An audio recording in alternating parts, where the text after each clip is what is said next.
Israel menghadapi salah satu pukulan militer terparah dalam sejarah modernnya setelah Iran meluncurkan sedikitnya 30 rudal balistik yang menghantam hangar utama Angkatan Udara Israel pada dini hari. Serangan presisi itu menghancurkan 130 pesawat tempur yang sebagian besar sedang dipersiapkan untuk konvoi udara menuju wilayah Palestina. Laporan dari media lokal dan sumber internasional mengonfirmasi bahwa ledakan di hangar tersebut menimbulkan kobaran api yang sangat besar, terlihat hingga radius puluhan kilometer, serta mengguncang fondasi strategis kekuatan udara Israel. Sumber militer Israel mengakui bahwa sebagian besar pesawat yang hancur, termasuk unit tempur generasi terbaru, mulai dari F-15, F-16, hingga F-35, yang selama ini menjadi simbol dominasi udara negara itu di kawasan Timur Tengah. Kehilangan dalam jumlah besar ini dipandang sebagai bencana militer yang dapat mengubah keseimbangan kekuatan regional secara drastis. Beberapa pakar menyebut insiden ini sebagai kejutan strategis terbesar sejak Perang Besar terakhir di Timur Tengah. Iran menyebut serangan rudalnya sebagai respons terhadap rencana Perdana Menteri Benjamin Netanyahu yang hendak memimpin konvoi udara simbolis ke Gaza. Bagi Teheran, aksi itu dianggap sebagai provokasi terbuka yang mengancam stabilitas regional. Dengan bahasa keras, juru bicara militer Iran menyatakan bahwa setiap upaya unjuk kekuatan Israel akan dibalas dengan kenyataan pahit di medan perang. Hingga kini, Israel belum merinci jumlah korban jiwa akibat serangan tersebut. Namun, sejumlah laporan menyebutkan adanya kerusakan parah pada infrastruktur pangkalan udara, sistem komunikasi, hingga jalur logistik yang menopang operasional militer. Pemadam kebakaran dan tim darurat masih berupaya memadamkan api yang melahap hangar-hangar raksasa di kompleks tersebut. Serangan ini langsung mengguncang arena diplomasi internasional. Amerika Serikat menyatakan kecaman keras terhadap Iran dan menegaskan dukungan penuh kepada Israel. Sementara itu, sejumlah negara Arab justru menilai langkah Iran sebagai bentuk balasan yang tak terhindarkan. Situasi ini menambah ketegangan di kawasan, membuka potensi eskalasi lebih luas yang bisa menyeret banyak pihak ke dalam konflik terbuka. Ironisnya, rencana Netanyahu untuk menunjukkan kekuatan udara justru berakhir dengan tontonan hangar terbakar seperti pesta kembang api. Kehancuran 130 pesawat tempur akibat serangan rudal Iran bukan sekadar kerugian material, melainkan juga tamparan strategis yang berpotensi melemahkan dominasi militer Israel di kawasan. Angkatan Udara Israel selama ini dikenal sebagai pilar utama pertahanan sekaligus alat ofensif yang digunakan dalam berbagai operasi di Gaza, Suriah, maupun Lebanon. Namun, dengan hilangnya ratusan jet tempur hanya dalam satu malam, Israel menghadapi tantangan besar untuk mempertahankan kapasitas serangan udara yang selama ini menjadi tulang punggung kekuatannya. Menurut sejumlah analis militer, kerugian tersebut setara dengan mengurangi lebih dari sepertiga kekuatan udara aktif Israel. Dampaknya bukan hanya pada kesiapan tempur, tetapi juga pada moral pasukan dan persepsi global tentang kemampuan Israel menjaga keamanan nasionalnya. Beberapa pengamat bahkan menyebut situasi ini sebagai kekalahan di luar medan perang, karena serangan langsung ke infrastruktur militer inti belum pernah terjadi dengan skala sebesar ini dalam sejarah Israel modern. Secara politik, Netanyahu kini berada di posisi yang sulit. Rencana simbolisnya untuk menggelar konvoi udara menuju Gaza dipandang oleh oposisi sebagai langkah yang sembrono. Kritik keras bermunculan dari dalam negeri menyebut bahwa kebijakan penuh simbol justru berujung pada kehilangan nyata yang menelan miliaran dolar aset militer. Beberapa media lokal bahkan menulis sinis, konvoi yang gagal terbang tapi sukses terbakar di halaman sendiri. Kerugian ini juga memicu perdebatan soal efektivitas sistem pertahanan Israel, termasuk Iron Dome, yang selama ini dipandang sebagai perisai andalan.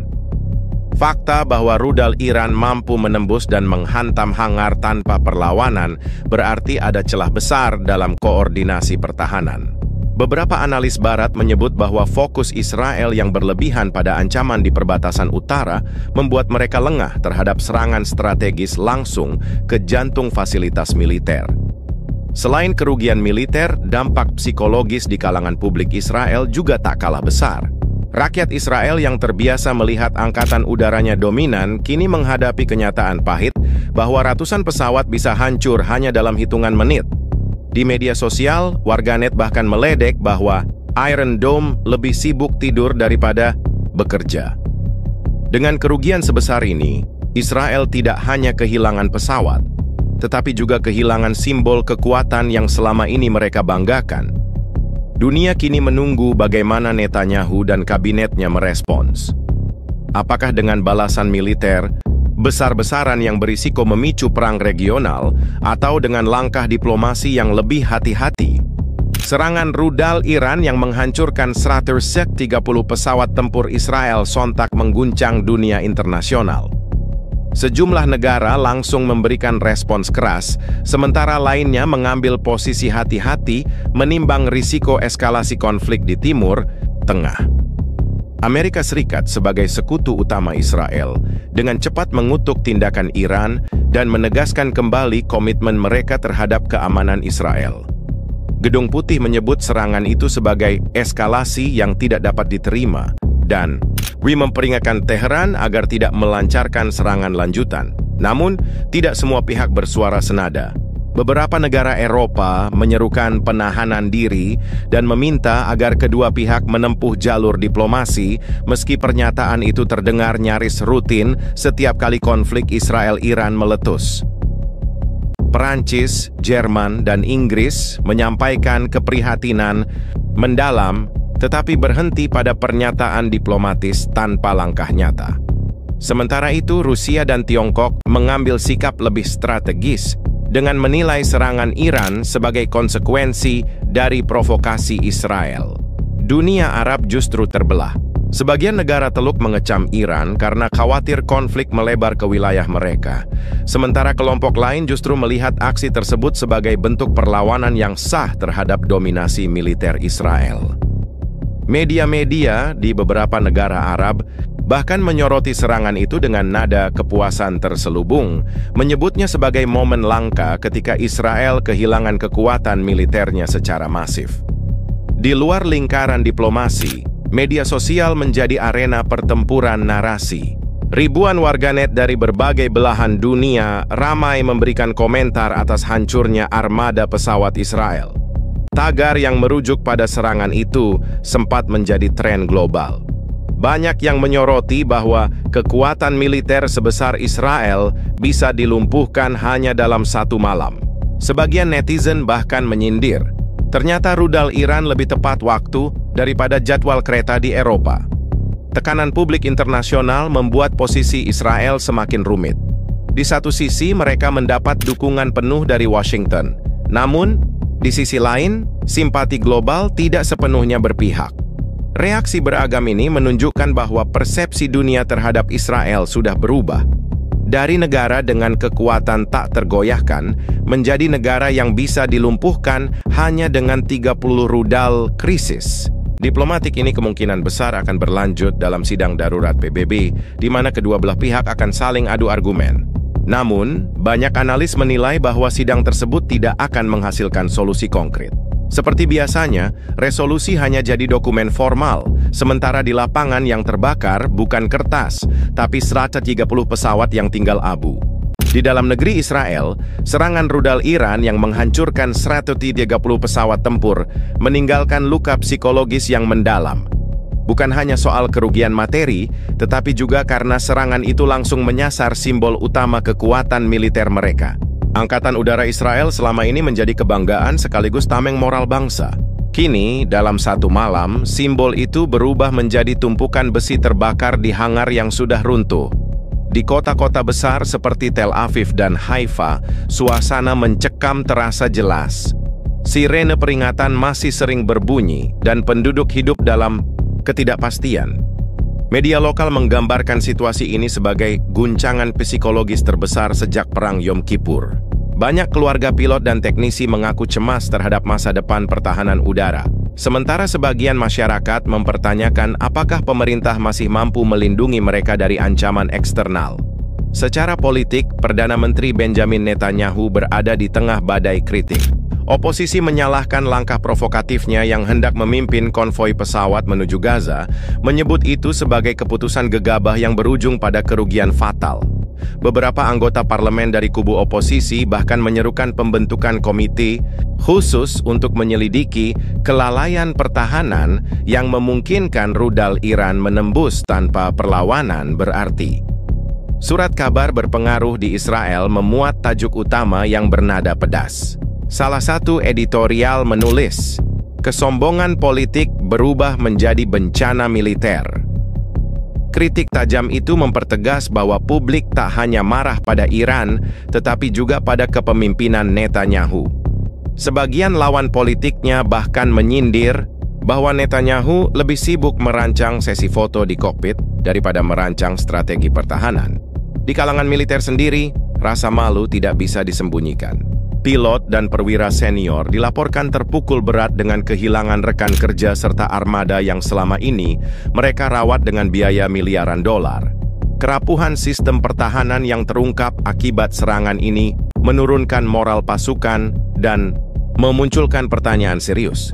Jika hangar utama saja bisa dihancurkan, bagaimana dengan kota-kota besar yang jauh lebih sulit dilindungi? Efek domino juga muncul dalam kehidupan sehari-hari. Perekonomian Israel mulai terguncang dengan anjloknya nilai saham beberapa perusahaan pertahanan lokal. Investor asing terlihat ragu, sementara masyarakat sipil mulai menimbun kebutuhan pokok, takut akan kemungkinan perang lebih luas. Di media sosial, beberapa warga Israel sendiri menyindir pahit. "Kami biasa menonton pesawat tempur di langit. Sekarang yang kami lihat cuma asap hitam di horizon." Krisis ini memperlihatkan bahwa kerugian Israel tidak berhenti pada pesawat yang hancur, tetapi juga merembes ke sendi-sendi kepercayaan publik, stabilitas politik, serta identitas nasional mereka yang selama ini dibangun di atas superioritas militer. Serangan rudal Iran yang menghancurkan 130 pesawat tempur Israel menempatkan kawasan Timur Tengah di ambang eskalasi militer besar-besaran. Israel kini menghadapi dilema strategis yang sangat sulit. Membalas dengan kekuatan penuh meski berisiko memicu perang regional, atau menahan diri dengan menempuh jalur diplomasi di tengah tekanan publik domestik yang semakin panas. Di dalam negeri, tekanan terhadap Netanyahu semakin berat. Kabinet perang Israel terpecah antara kelompok garis keras yang mendesak serangan balasan langsung ke fasilitas militer Iran dan kelompok moderat yang memperingatkan bahwa langkah terburu-buru bisa mengundang intervensi internasional serta memicu konflik skala besar. Perdebatan ini mencerminkan betapa rentannya posisi Israel pasca kehilangan armada udara yang selama ini menjadi pilar utama pertahanannya. Sejumlah analis menyebut bahwa Israel untuk sementara kehilangan mata dan sayapnya di langit. Kehilangan 130 jet tempur berarti berkurangnya kemampuan untuk melakukan operasi jarak jauh, terutama terhadap Gaza, Suriah, dan Lebanon. Dalam jangka pendek, Israel kemungkinan akan mengandalkan sistem rudal pertahanan dan sekutu-sekutu regionalnya untuk menjaga stabilitas. Namun pertanyaan besar tetap menggantung. Bagaimana Israel akan menjaga deterrence jika kekuatan udaranya lumpuh? Di sisi lain, Iran tampak percaya diri. Pernyataan resmi dari Teheran menegaskan bahwa mereka siap menghadapi segala konsekuensi dari serangan tersebut. Mereka bahkan mengirim sinyal bahwa jika Israel melakukan pembalasan, target selanjutnya bisa mencakup infrastruktur vital seperti pelabuhan dan fasilitas energi. Dengan kata lain, Iran seperti berkata, kalau mau perang total, kami sudah siap korek api dan bensinnya. Reaksi dunia pun tidak kalah kompleks. Amerika Serikat sudah memberi dukungan penuh, tetapi terlihat berhati-hati untuk tidak terjebak dalam konfrontasi langsung dengan Iran. Sementara itu, negara-negara Eropa menyerukan penahanan diri, meski di balik layar khawatir dengan potensi kenaikan harga energi akibat konflik berkepanjangan. Rusia dan Tiongkok menilai bahwa Israel kini tidak lagi bisa bertindak sepihak tanpa konsekuensi besar dan menyebut serangan Iran sebagai pesan strategis yang mengubah kalkulasi di Timur Tengah. Bagi rakyat Israel, masa depan terlihat penuh ketidakpastian. Ada rasa takut, marah, sekaligus kecewa pada pemerintah. Demonstrasi kecil sudah mulai bermunculan di Tel Aviv, sebagian menuntut balas dendam, sebagian lagi menyerukan jalur diplomasi. Namun satu hal yang pasti, 130 pesawat yang kini hanya tersisa abu tak bisa dikembalikan, bahkan sekalipun seluruh dunia ikut berdoa. Situasi ini menegaskan bahwa Israel benar-benar berada di persimpangan jalan. Langkah yang diambil Netanyahu dalam beberapa hari ke depan akan menentukan apakah krisis ini berubah menjadi perang regional terbuka atau berakhir pada diplomasi penuh tekanan. Dunia menahan napas, menunggu keputusan yang bisa mengubah wajah Timur Tengah dalam waktu lama.